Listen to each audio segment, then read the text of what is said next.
All right, so I suppose let us start. Our distinguished talk to be given by Rassel Pittman. Rassel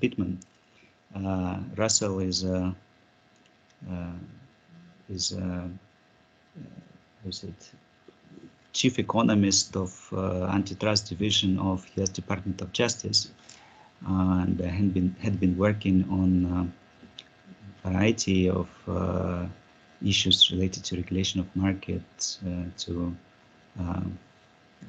antitrust actions management, but I published a ton of paper in various economic journals.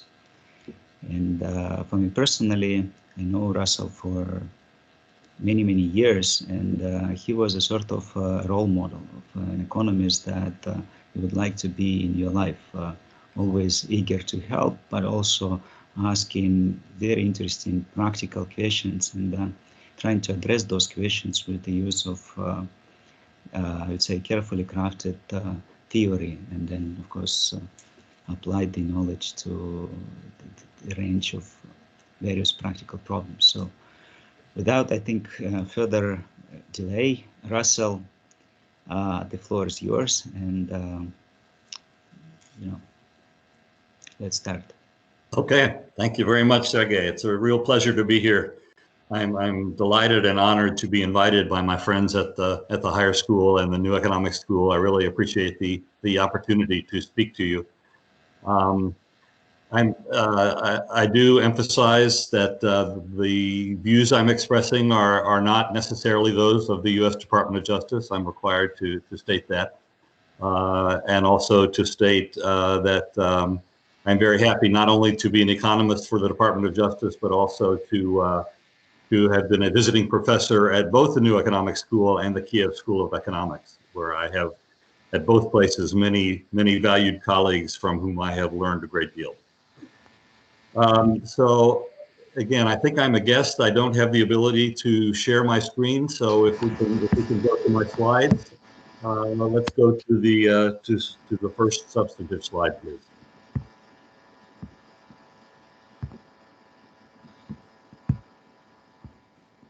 In a second. Okay.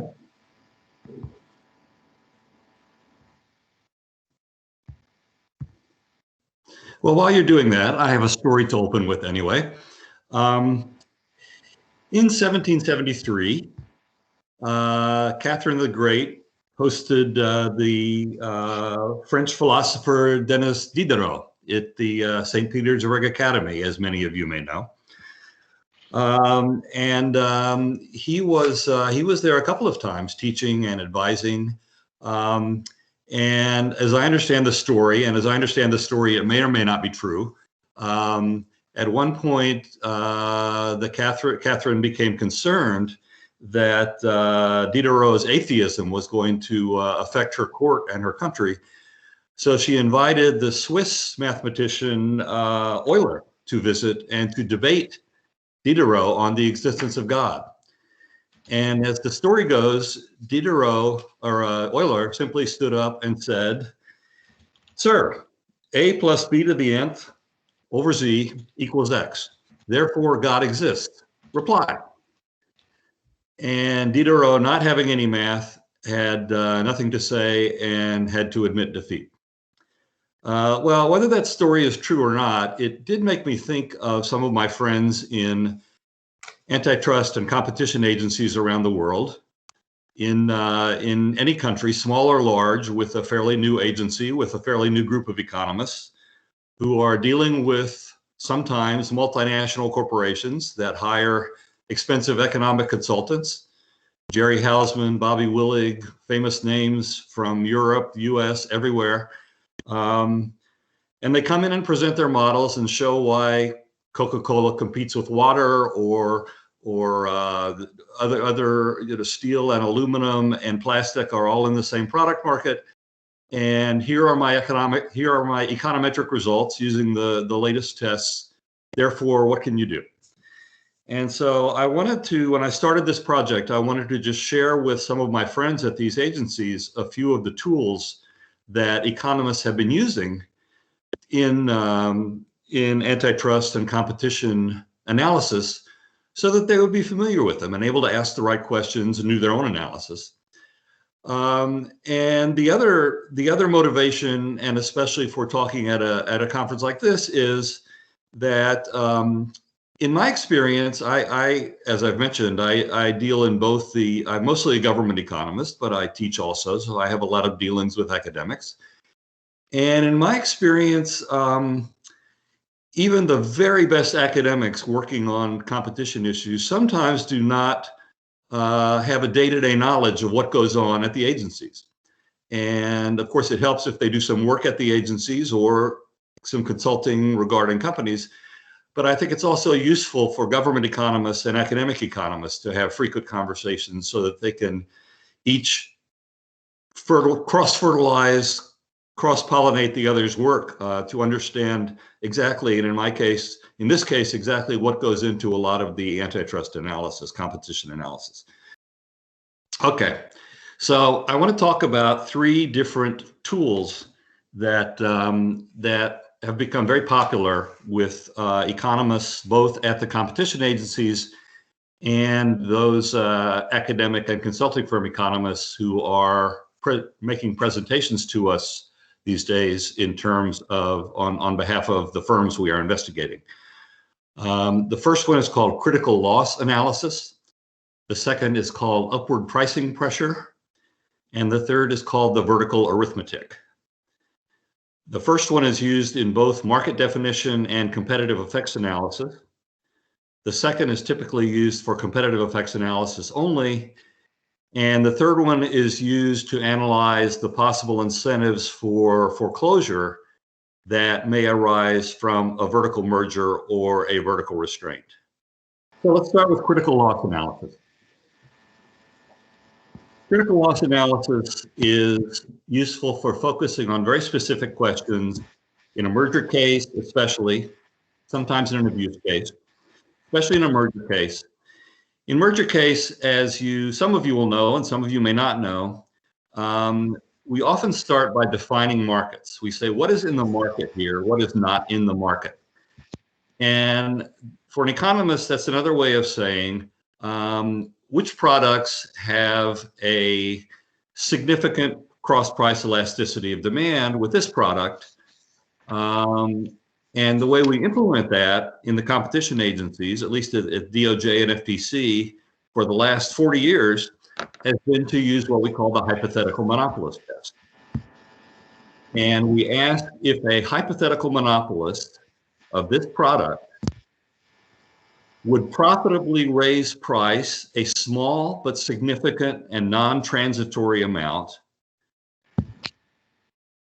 or if it tried to do that, would it be defeated by substitution and other factors? So we look at the possibility of a small but significant and non-transitory increase in price, which we call a SNP, of course, because we all like acronyms. Would a monopolist, a hypothetical monopolist of this product, impose a SNP? The corresponding question, if we are looking at competitive effects, let's look at these two firms. If these two firms merged, would they find it profitable to raise price? It's a very similar question. So let's move to the market definition question. Current profits, as we model them, profits are equal to price minus costs, which we'll call variable costs, or marginal costs, or operating costs. Obviously, these are measured imperfectly, times output. A hypothetical monopolist, if it sought to raise prices, would have a new set of profits. They would be increased by the change in price and reduced by the reduction in quantity. We assume that costs are unchanged, although that can factor into the analysis. And doing the math, we find a critical loss point where the critical loss of quantity is equal to the percentage change in price over the operating margin plus the percentage change in price, where M equals price minus cost over price. If the change in quantity from raising price would be too high, the price increase would not be profitable. The change in profits would be negative. If the change in quantity is less than that, then the price increase would increase profits and would be profitable. Now, of course, if we know the elasticity of demand, we already have the answer, assuming it doesn't change over this range of output. And George Stigler told us this 60 years ago. The economics of competition law analysis is pretty trivial if we know all the elasticities of demand and cross-price elasticities of demand in the economy. But of course we don't. If we don't, and we can try to calculate them, and I'll talk about that in a minute, we focus on where the demand would go. So let's look at a hypothetical example of what we might know early in a merger case. Suppose we have a product, let's call it a widget, and we know that 3 firms produce it, firms X, Y, and Z.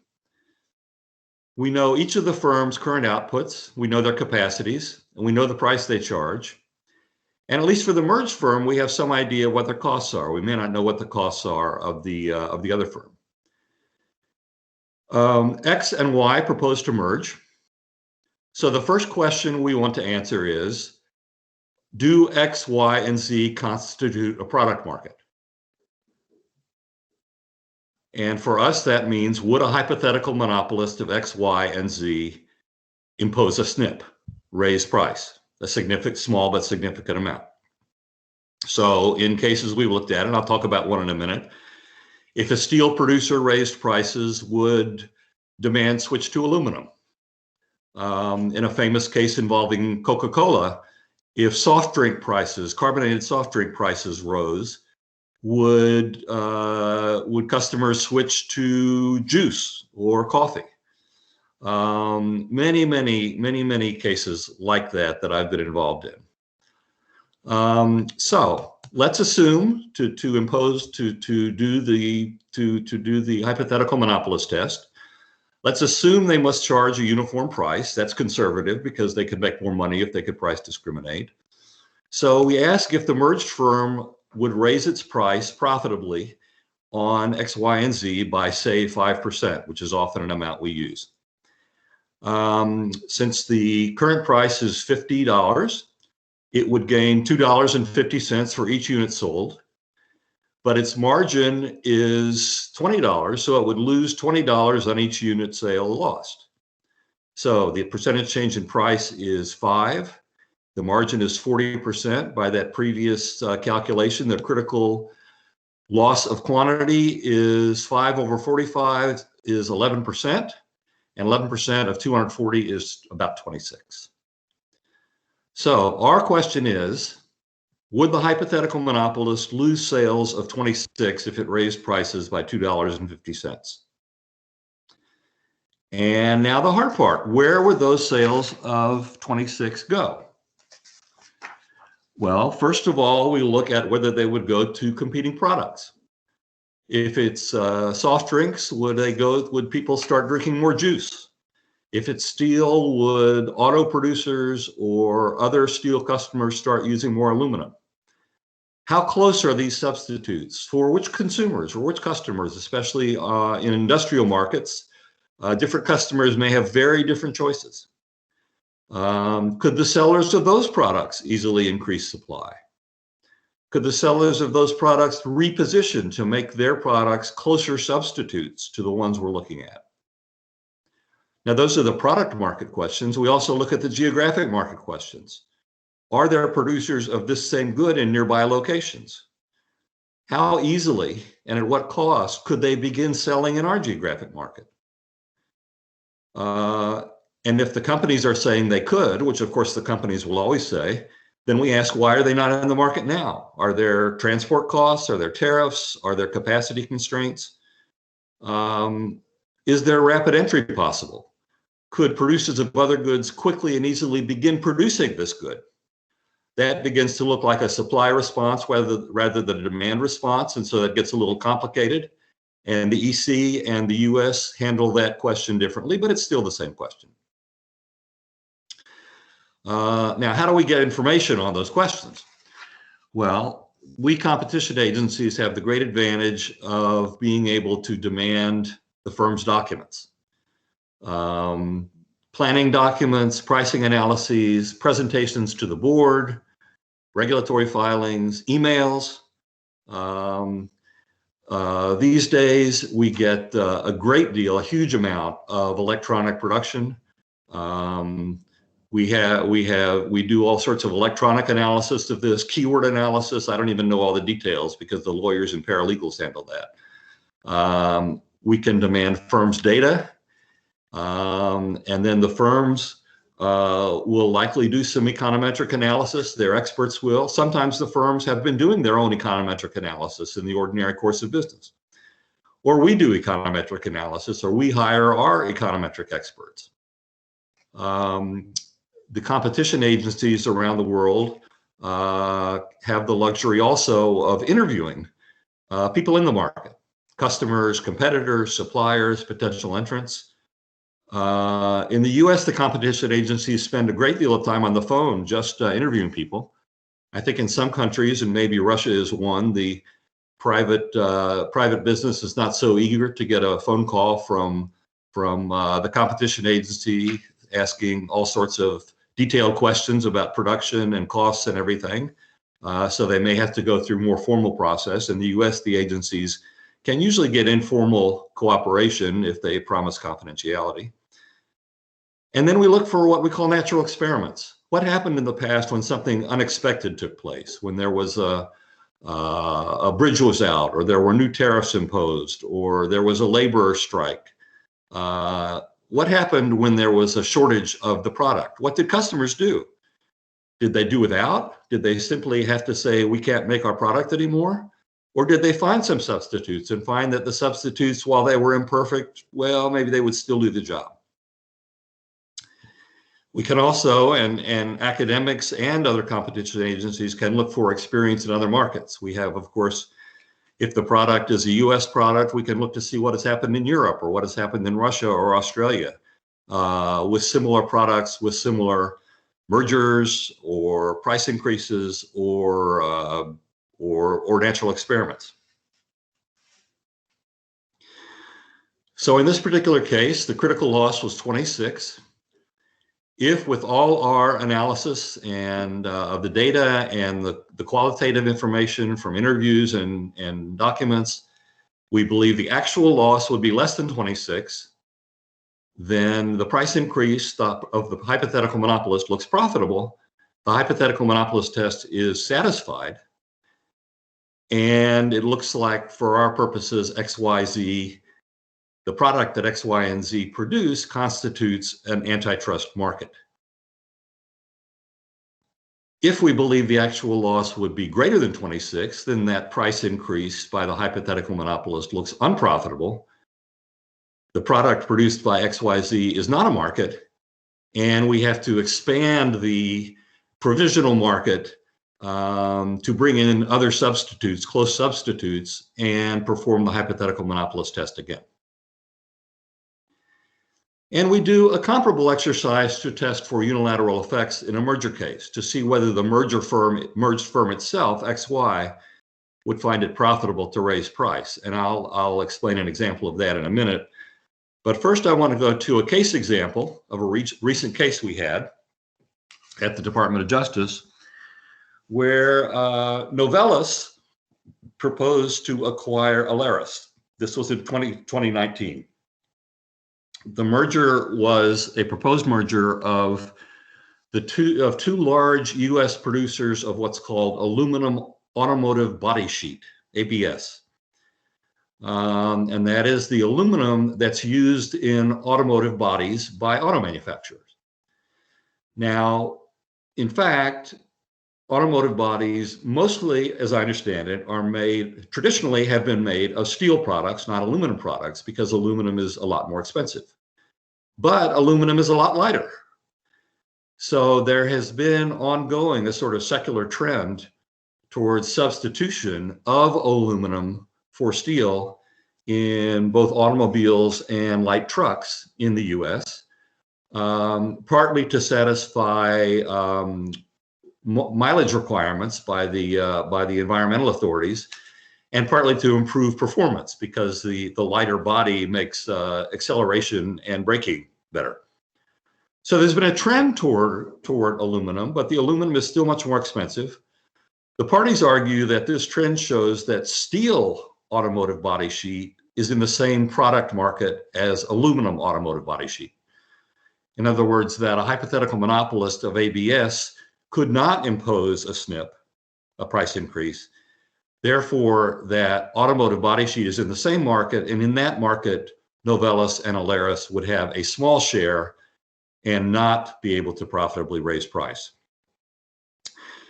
DOJ and the parties, Department of Justice that is, and the parties agreed that this issue would pretty much determine whether the merger was anti-competitive or not. Everything else, the parties and DOJ pretty much agreed on.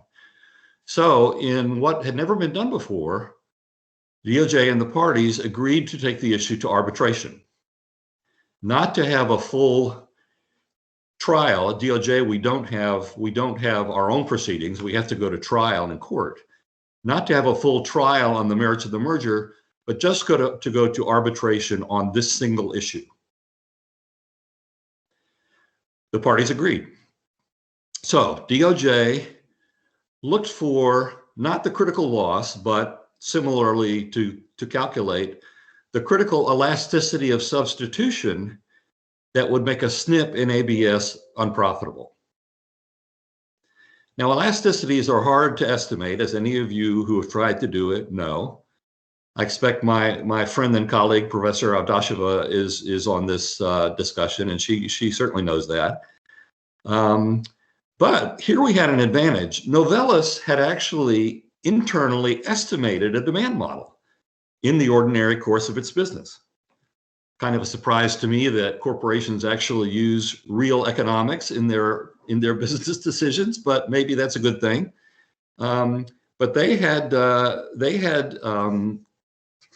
estimated their own demand model, and so DOJ's economists estimated a version of the Novellus model, and we concluded that the actual elasticity was below the critical elasticity. In particular, the arbiter became convinced that, as a matter of fact, in the ordinary course of business, the parties chose the technology, chose aluminum versus steel for particular products before they solicited prices. And that was, in fact, how they did it. The arbiter ruled that in that case, he was convinced that DOJ's estimate was correct, that a SNP of ABS would be profitable. Therefore, ABS was a product market. Therefore, a merger of two of the largest ABS producers would constitute a significant loss of competition and would harm the customers, that is, the auto companies, who would pass that price increase along to their customers. And the parties, as they agreed they would, abandoned the deal. And I've put a couple of sources on the screen to examine if people are interested in more details on that case. I did not work on that case, so I may not be able to answer detailed questions about it, but I'm happy to try. And in any case, let's pause here for a moment and see if there are any questions.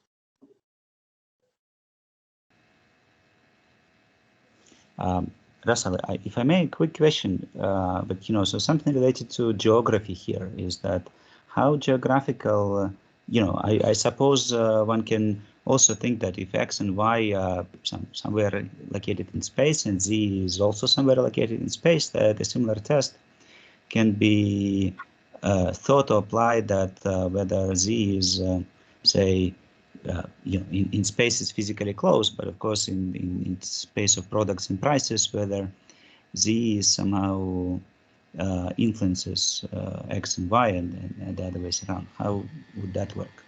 Yeah, that's a very good question. And in fact, the analysis separates those two questions in principle by separating the product market, that is the product that Z makes in the market, and the geographic market.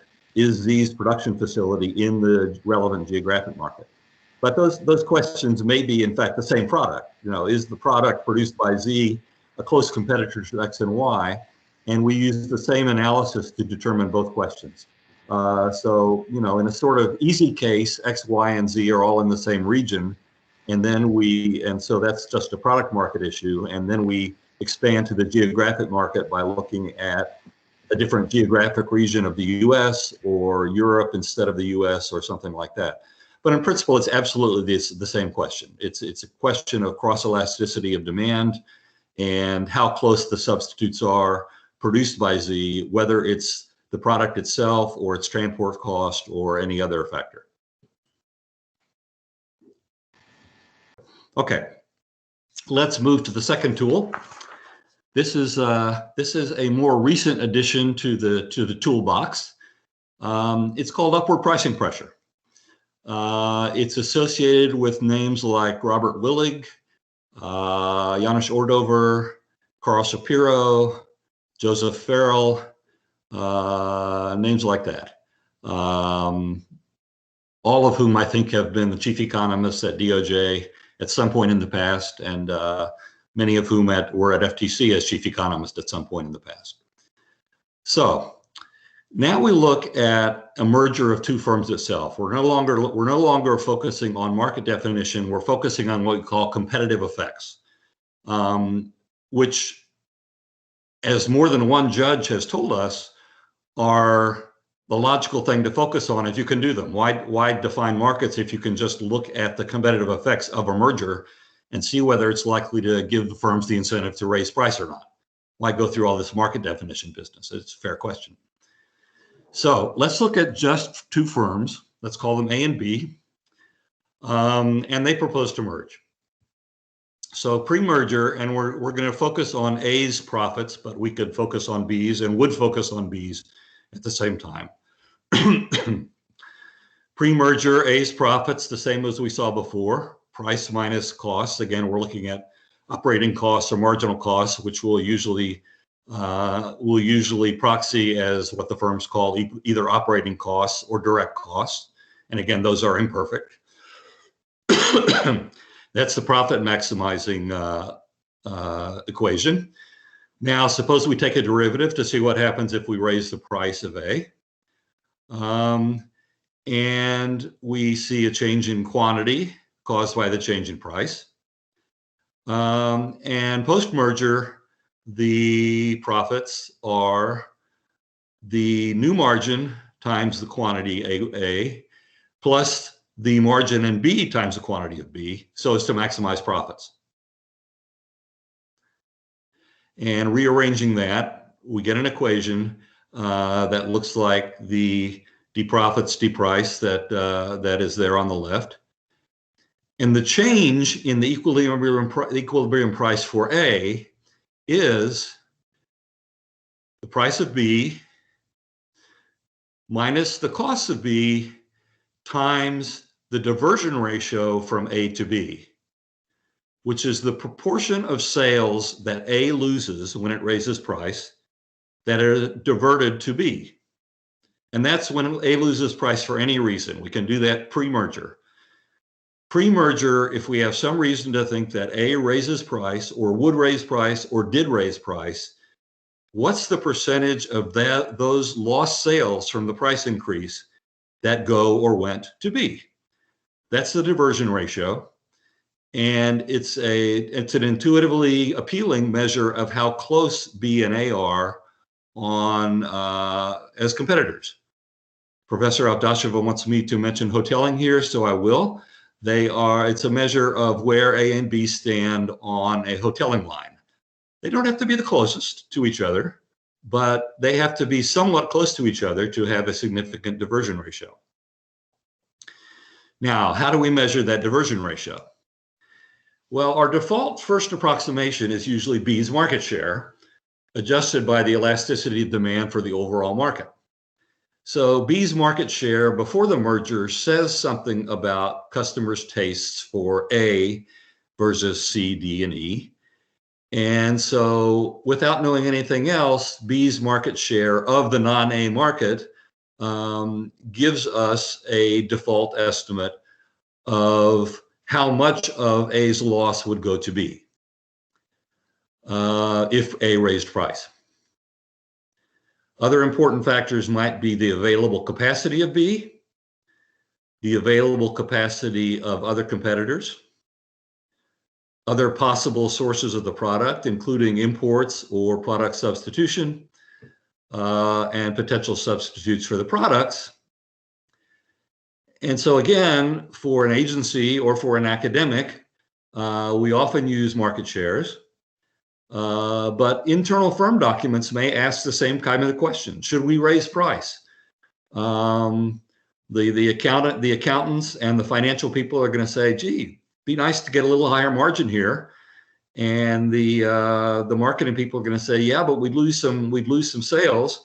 And somebody may do some analysis, whether it's econometric or not, to decide what the best price the firm should be charging is. And those documents may be in the firm's records and be producible. So, you know, slide 8 gave you some tools that sometimes we use.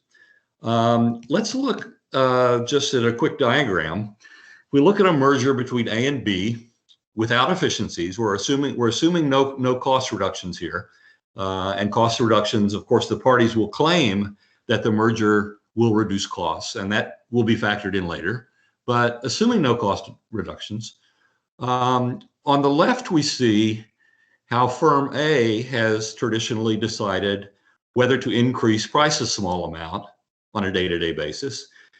And if it maximizes profits, has balanced the gain from that green rectangle, the benefit of a small increase in price in revenues, versus the loss from that gray rectangle, the lost quantity. And a profit maximizing firm would raise price until those were about equal.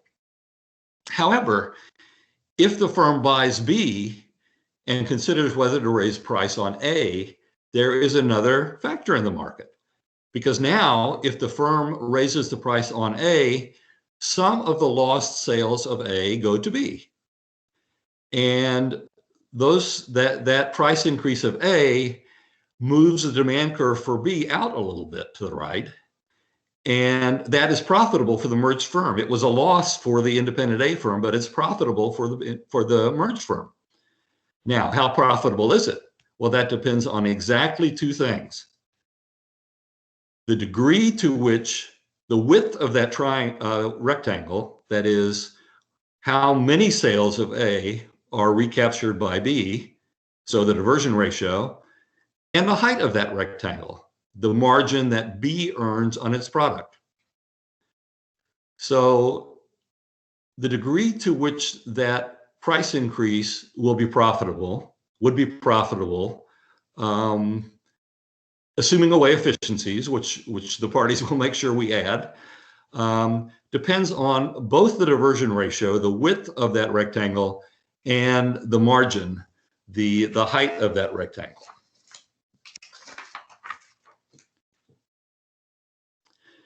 And now let's look at a recent case example. This is another Department of Justice case where two producers of cooking appliances proposed to merge. This is Electrolux, which is a European firm, proposed to buy the home appliance division of General Electric, which, as I recall, was spinning off its non-financial assets as it was becoming more of an exclusively financial firm. So Electrolux proposed to buy the home appliance division of General Electric. Electrolux, GE, and Whirlpool were the three largest suppliers of major cooking appliances in the US. Meaning stoves, or sometimes called ranges, or cooktops, or wall ovens. For example, the pre-merger market shares, including a private label brand of Electrolux, were 34% for Electrolux, 28% for General Electric, and 26% for Whirlpool.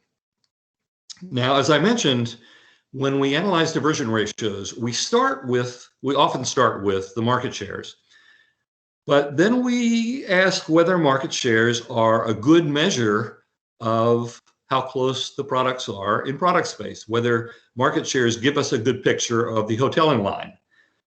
And in this case, there were separate evidence that the diversion ratios should be even higher than the market shares would indicate.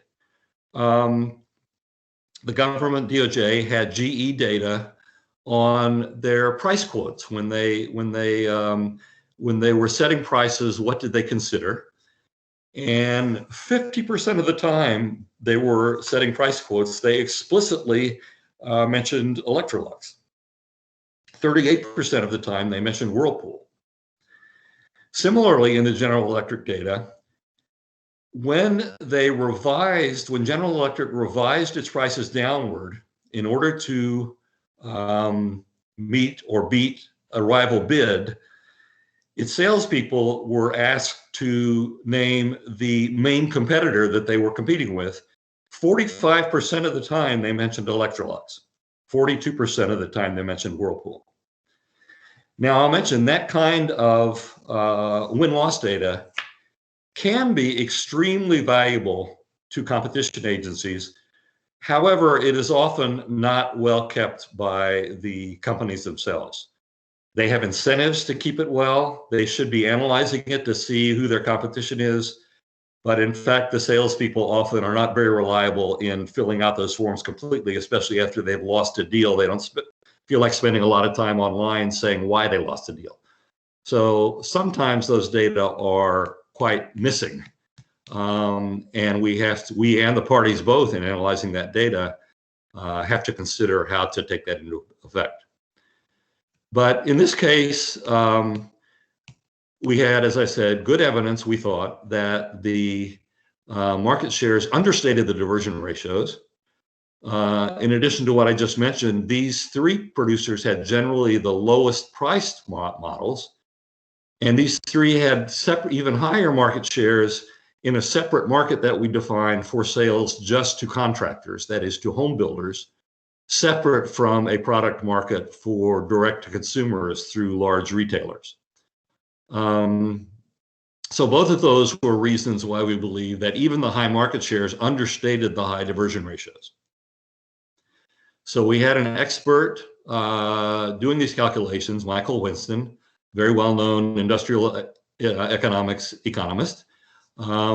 He calculated the upward pricing pressure for General Electric as the percentage of sales diverted to Electrolux times the margin. In other words, that green rectangle in the slide of a couple of slides ago. He compared that to the marginal cost reduction, which would be necessary to compensate for that upward pricing pressure, in order to counteract the incentive of UPP to cause a price increase. And he calculated, he testified that marginal cost reduction necessary to counterbalance the upward pricing pressure would be much higher than anything that was credible from what the parties had presented on the efficiencies of the merger. After he presented this information, as I understand it, the trial was basically terminated by General Electric. They had a contractual right under their deal to terminate the agreement and collect a breakup fee from Electrolux. And at that point, I think they decided not to spend any more money on litigation, but to break the deal, take the termination fee, and look for another buyer. And that's what they did. And they sold to another buyer. And so again, I've suggested some sources for you to look at. It's not always the case, but in this case, our experts' PowerPoint slides are online on the Antitrust Division website. And so that gives you a good example of exactly how a really, really top-notch antitrust or industrial organization economist implemented this test in person. All right, let me pause again and ask for if there are any questions.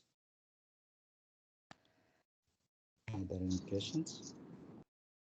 I have a question. Do you hear me? Yes, Natasha. Yes. This sort of upward pressure on prices behavior, is it exception or a rule in case of mergers of big companies? It used to be the exception. I would say it's now the rule. Generally, but there's a reason behind that answer. It's not just because it's gotten more popular. The reason behind that answer is, for this kind of analysis to be useful, the companies basically have to have differentiated products. So you basically have to be able to conceptualize a hoteling line. If the company's products are more or less homogeneous, steel, newsprint, coal, then it's much harder to draw a hoteling line, and it's much harder to conceptualize that certain producers will be much closer substitutes than others, other than with transport costs. So for example, and I can give you the site on this offline or later, our very first case, I think, where we significantly used upward pricing pressure was a case involving women's cosmetics, where L'Oreal and Maybelline wanted to merge. And Department of Justice had this case, and L'Oreal and Maybelline, we decided individual cosmetic products were their own product markets: lipstick, lip gloss, blush, mascara, touche in Russian, I think. All sorts of products like that Sergey and I don't even know exist. And in those products, we focused on mascara, I think touche, because I think it had the highest market share. And we said, look, Maybelline and L'Oreal have two of the highest market shares here. Why should we not be concerned? And the parties quoted our 1992 merger guidelines to us and said, look, think of a hoteling line. Maybelline is cheap, made from cheap products. It's sold to high school and college students at CVS pharmacy or kiosks on the main street. L'Oreal is expensive, made from mink oil, costs 5 times as much, and is sold in fancy department stores, Saks Fifth Avenue. They are way apart on a hoteling line. And no high school girl is gonna react to a small increase in Maybelline's price by going to Saks Fifth Avenue and buying L'Oreal mascara instead. And we were convinced it made sense to us. And so for that reason, even though the parties had high market shares in a variety of cosmetic products, we were convinced from a lot of evidence that they targeted different customers, they had very different prices, and therefore the cross-price elasticity of demand, or the diversion ratio, which are just different measures of the same thing, would be very low, and the merger would not lead to any significant upward pricing pressure. That was a very long answer, but I hope it answered the question. I think it was very nice answer. Yeah, partially, because I asked this question keeping in mind the intra-industry trade, international trade, which is exclusively in differentiated products, and mergers and acquisitions that happens across border. That's the mechanism that might be behind this. So this upward pressure on prices might be the result of these cross-border mergers and the corresponding change in price behavior in various geographical markets. Yeah, and I think regardless of the product, that geographic market issue would be an important question. It would help you to measure and get an idea of the diversion ratio. So if the producers of a product in Russia were to raise price, how much would competitors from China or Ukraine be substituted? What would be the diversion ratio? And whether there are tariffs or transport costs or something else, government regulations of some sort, that would hinder substitution, that would be those would be impacts on the diversion ratio that you would measure.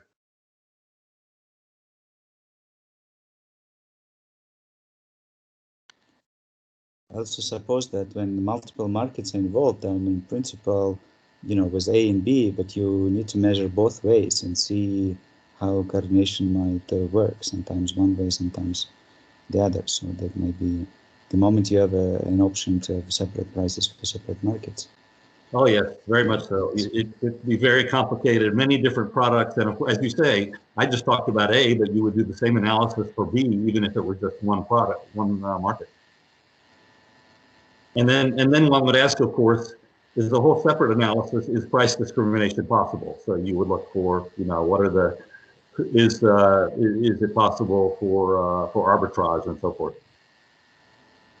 Well, actually, that you mentioned that, typically with not typically, but, the telling models, say short term, customers might get used to product A or product B. How would you take into account a bit kind of long-term substitution? Is that a very good question. And I think, that language has changed in the merger guidelines. And it gets into the question of entry also. Suppose there were a price increase and that would attract new firms to the market, but it would take them 5 years to enter. Do you say, oh, well, 4 years is a small time in eternity, no problem? Or do you say that's a long time for people to pay higher prices? And usually, as what we call a rule of thumb, usually if you show us that within, say, 2 years, and I think that's probably the most popular number, like 5% with a SNP, I think probably 2 years is probably our most popular rule to say, okay, if you show me there would be entry or people would get into a new habit within a year or year and a half, it's more likely we're not going to intervene, and it's more likely the court will be satisfied. Again, we always have to go to court, unlike many competition agencies. We have to start in court. All right, are we back? Okay, third tool, the vertical arithmetic. Okay, let's move from, I've been talking implicitly, I don't think I used the term, I've been talking about horizontal mergers. Let's talk about vertical mergers. Suppose a manufacturer wanted to buy its supplier of raw materials. And we would use the same or similar analysis if there were a vertical restraint. For example, an exclusive dealing arrangement. A manufacturer signs an arrangement with its raw material supplier saying, you will supply only me. Either one would give us concerns about the other firms downstream. And again, as Sergey mentioned, we always have mirror image problems. There could be problems upstream as well, but let's just talk about downstream. Let's talk about whether a manufacturer that bought its raw material supplier, merged with its raw material supplier, would have the incentive to disadvantage the competing manufacturers. And let's go all the way to denying access, refusing to sell to its rivals. So let's suppose a steel manufacturer buying its iron ore supplier. Would the steel manufacturer have the incentive to deny access to iron ore to other steel manufacturers that did not have their own sources? Now, a competition agency will be getting phone calls or emails from those rival manufacturers or their lawyers the minute the merger is announced, saying, don't let this happen. They will not treat us fairly. We will be harmed by the merger. On the other hand, the merging firms or their lawyers will say to the agency the day after the merger is announced, these are our customers. Why would we harm our customers? We would only be hurting ourselves if we stopped supplying our regular customers. Why would we do that? Well, this can be analyzed. So let's look at a stylized example. Let's assume a monopoly of iron ore. There's only one producer. And let's assume that that iron ore producer is selling today to steel producer A and steel producer B. And again, it would get a lot more complicated with more steel producers and more iron ore producers, but this is the simple analysis, the stylized analysis. So we're going to look at margins again. We're going to look at the margin that the iron ore producer makes when it sells to steel producers. We're going to assume that's the same to either steel producer. And then we're going to look at the margin that the steel producers make when they sell to steel customers, like auto manufacturers that we were looking at before. And we're going to introduce two other terms that aren't on this slide yet. One is I sub B, which is sales of iron ore to the steel producer B. And the other is delta, which is the share of any steel sales lost by producer B that are recovered by the integrated firm. So again, sort of a diversion ratio. In this case, the share, we're not looking at a price increase, we're looking at cutting off access. So we're looking at the reverse of the old diversion ratio. We're looking at if steel sales are lost by B, I'm sorry, it should be up here, what percentage of those are recovered by the integrated firm A?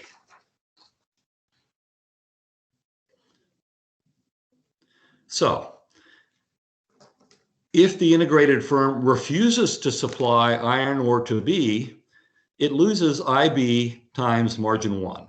It loses this margin times the amount of iron ore it was selling to B.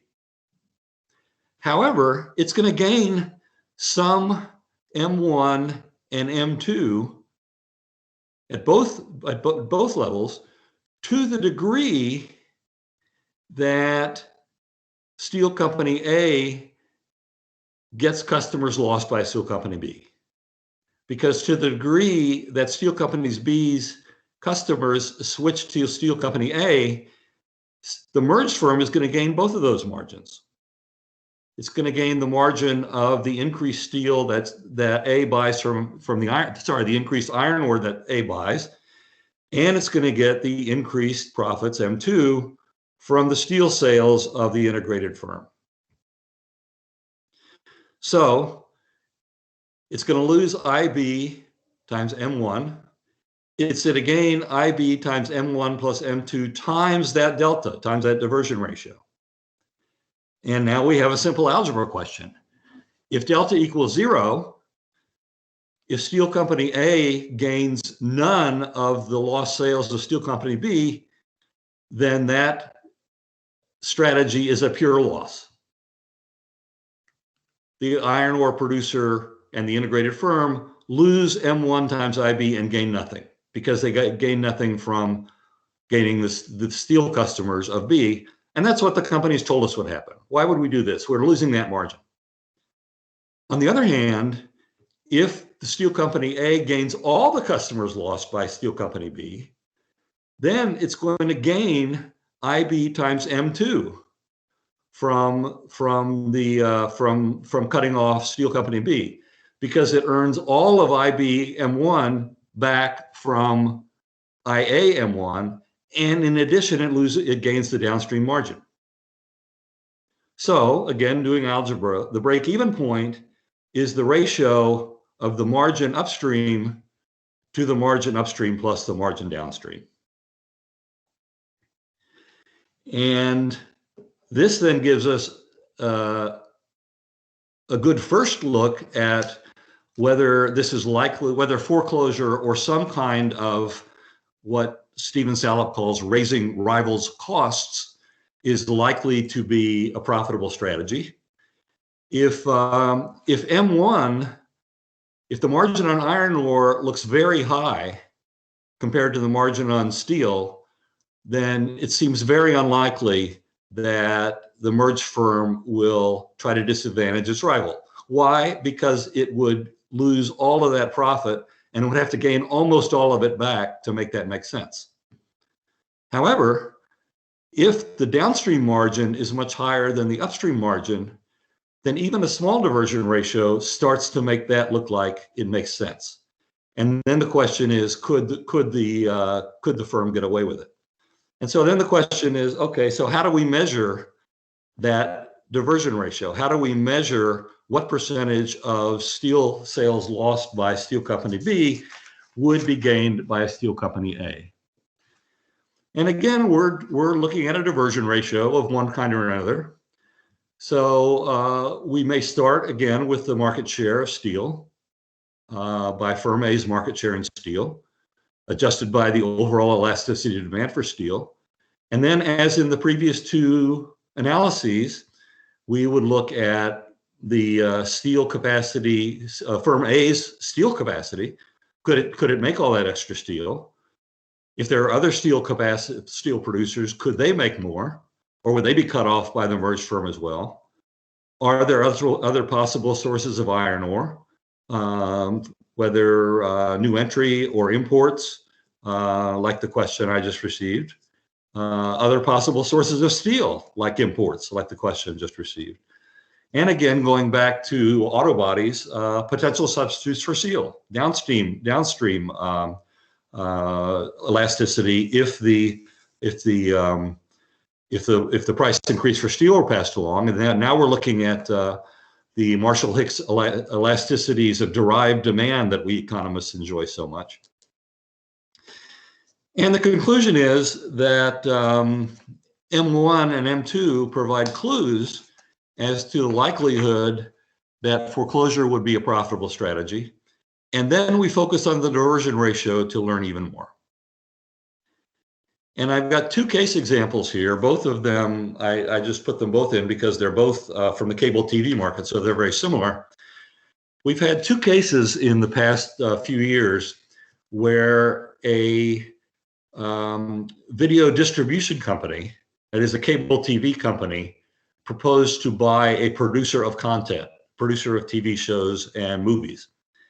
And so the first case involved Comcast, and Comcast proposed to not buy, but set up a joint venture that Comcast would control to take the programming assets of NBC Universal, which, by the way, going back to the previous case, were assets that GE was spinning off, again, as it was anti-diversifying.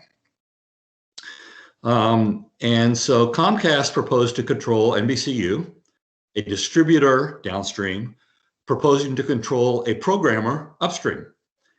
And the question that the rival programmers suggested was the merged firm would have the incentive to disadvantage us in selling programs to us, because they would want us to be harmed so that more customers would watch NBCU programming on Comcast, or perhaps even on over the air, and not pay for other cables or satellite at all.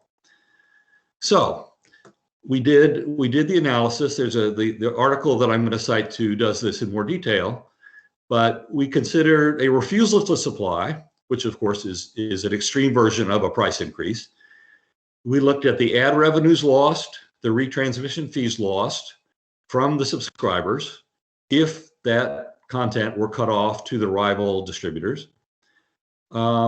Those losses would be mitigated by the departure rate of customers who would migrate to a distributor that carries NBCU, or the percentage who would get it over the air, because you would still get the ad revenues from and the retransmission fees, the over-the-air retransmission fees.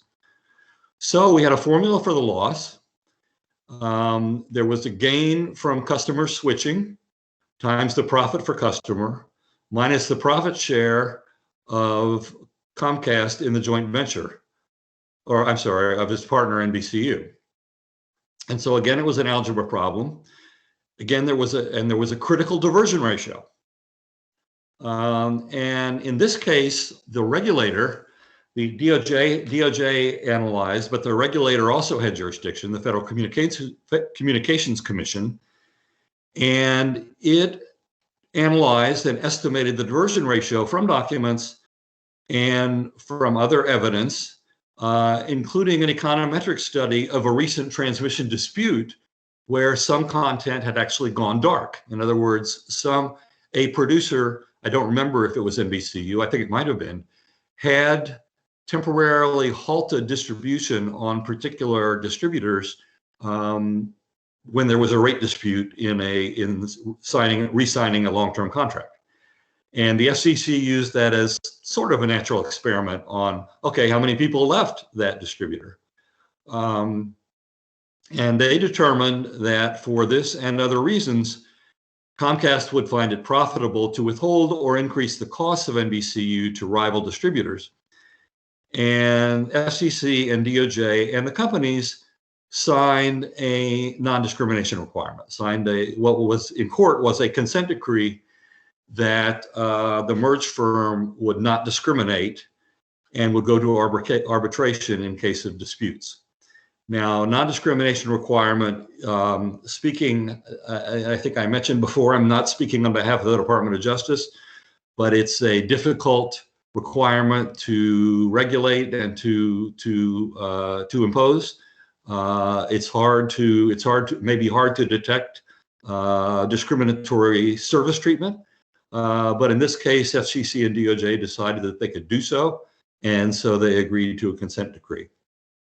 A similar case more recently, AT&T, a distributor not only via cable but also via satellite, wanted to acquire, in this case it was a pure merger, Time Warner, a distributor of Turner Broadcasting and HBO and Warner Movies and so forth on the content side. And similarly, DOJ, in this case, for regulatory reasons, the FCC did not have jurisdiction.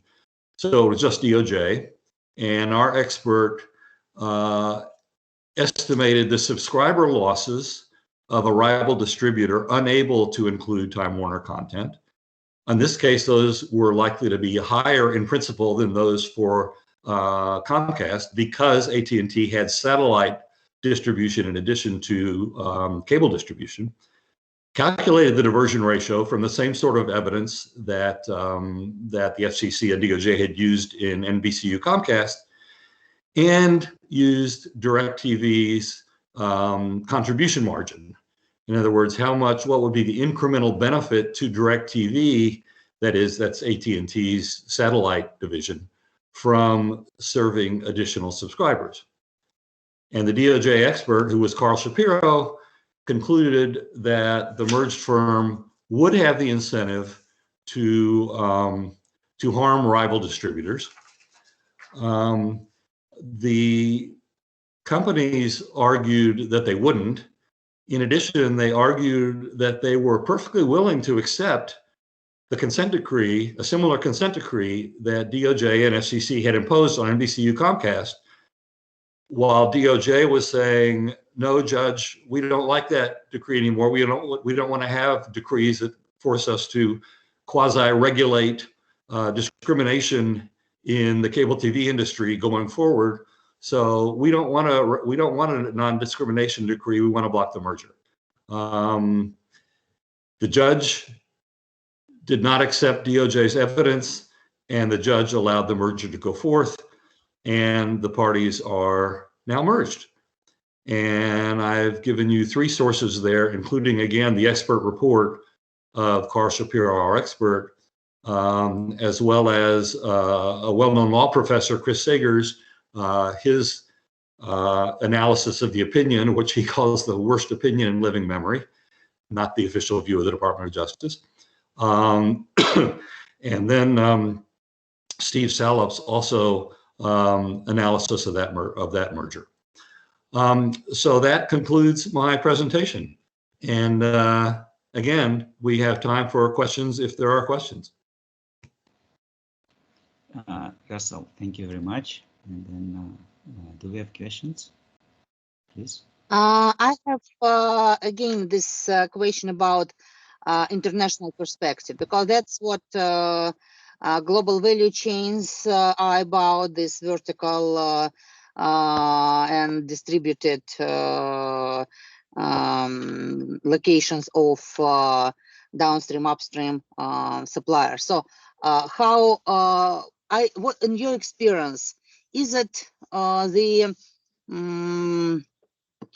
popular strategies in international markets because there are anecdotal evidence of international companies using this mechanism to their advantage?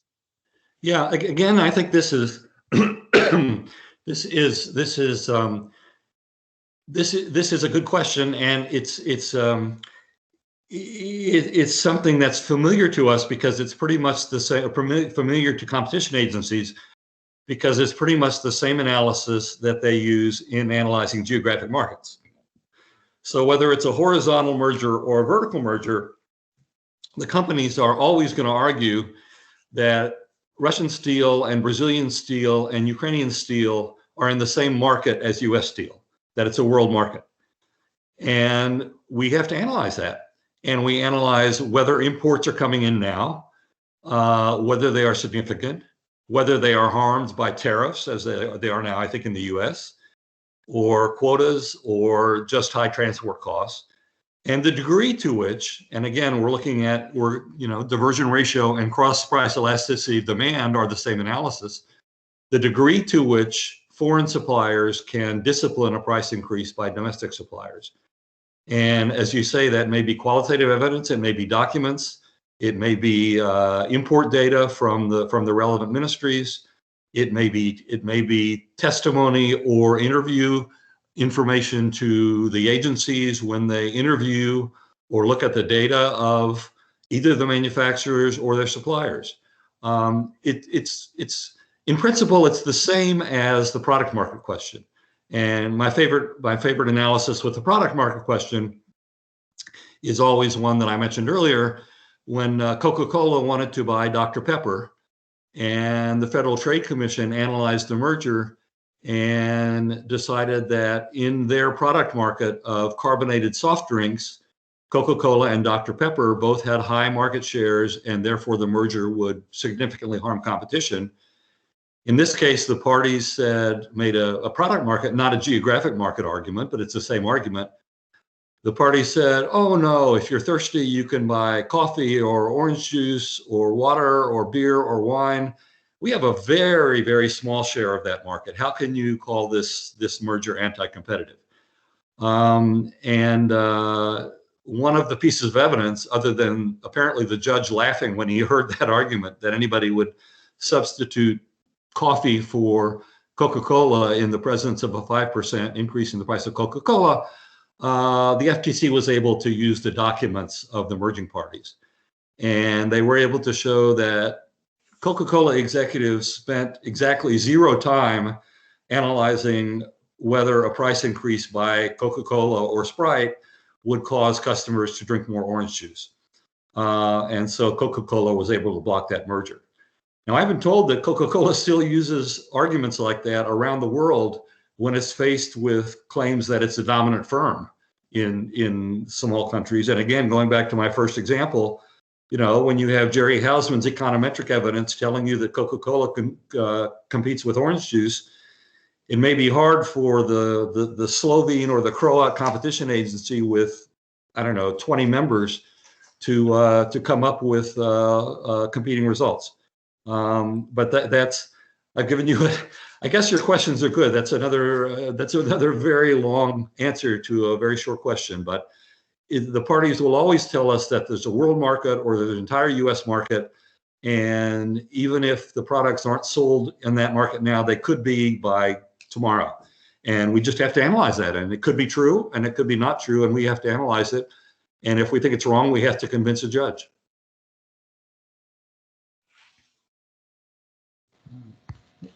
Any other questions? Russell, I have thinking about mechanisms, not elasticities, but rather mechanisms. So could one think of using third parties as arbiters? So in your example with the steel products, perhaps the automotive industry, or the firms that ultimately might be by their intermediates. I'm sorry. Go ahead. You're breaking up a little. I'm not hearing you well. Type of practices. I didn't hear the question well. Okay, so I was thinking about kind of contracts and mechanisms, things like a mixture of stuff. So to some extent, the companies themselves can look to diversify supplies. And in that case, that might affect delta. And if there are long-term contracts there, that might also, the contracts might be created to prevent, delta to be high, for instance. That's one thing. But separately, in terms of arbitration, these companies that potentially can write contracts can potentially be used also for arbitrators of any kind of possible merger or possibilities to get some of the suppliers out of the market. And I wonder if any of those have been used to consider kind of on a large scale. Okay, yes, very good. Two very good questions. The first answer, yes, absolutely. And the companies know this, and they will sometimes sign these contracts and bring them to us, bring them to the agency as evidence that, look, we're not going to raise prices. We just signed a 2-year contract locking in our current price. Or in the case of the cable TV companies, look, we just signed a consent decree. Those typically last 5 years. We just signed a consent decree saying we would not discriminate. What more do you want? We promised, we signed our names. It's a consent decree. You can take us to court if we violate it. So yes, the companies will do that. And that is evidence in their favor, and the judge may take that, or we may take that. On the other hand, they certainly have not signed contracts with all their customers in general, although, and Comcast might argue that, yes, we did. That was a non-discriminatory commitment for any customer. But so we might say, well, yes, but you didn't sign with all customers, or those contracts will lapse after a year or two, and then what happens? And then we get, of course, into your previous question of, are we concerned about 1 year, 2 years, 5 years down the road? In terms of the second question, you're touching on a very important point. I don't think we would ever use a customer as an arbitrator, but whether, excuse me, whether we are using arbitration or a court, we would certainly, the agencies would certainly bring customers as witnesses to testify to the court that they could not use these substitutes, or they could not import the steel at any reasonable price. And the companies would try to find their own customers who would testify to the opposite. And in some ways, it becomes very difficult for the judge, because the judge is going to have customers testifying to both. The customers may have economists and econometricians testifying to both. And it becomes very difficult for the judge, who is typically not an expert on steel markets and certainly not an expert on econometrics, to reach a conclusion. And in those cases, in my experience, the company's documents may often be the most important, because those are documents that the companies have put together in the ordinary course of business to make their decisions. And in a way, it is, eavesdropping, overhearing the company executives as they say, hopefully without thinking about who's overhearing them or reading their emails 2 years down the road, what they believe. But it is very difficult, and the customers are certainly important. The competitors are important.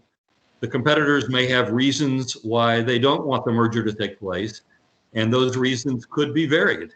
They could be afraid they will be cut off from supplies, or they could be afraid that the new firm will be more efficient, and therefore they won't be able to compete as well.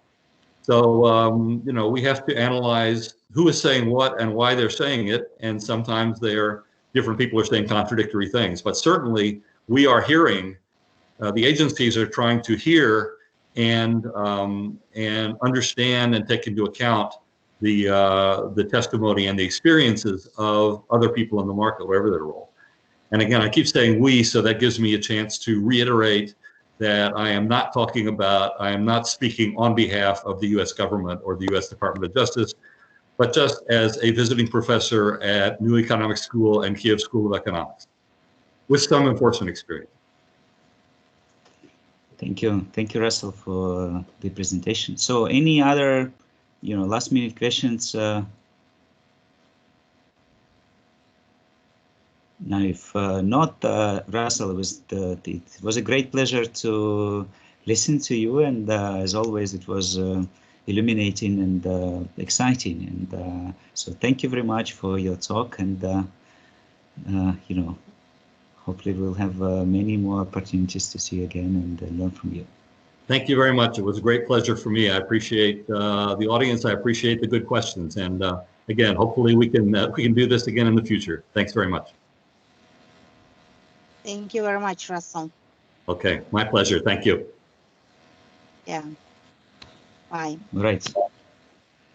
Bye-bye.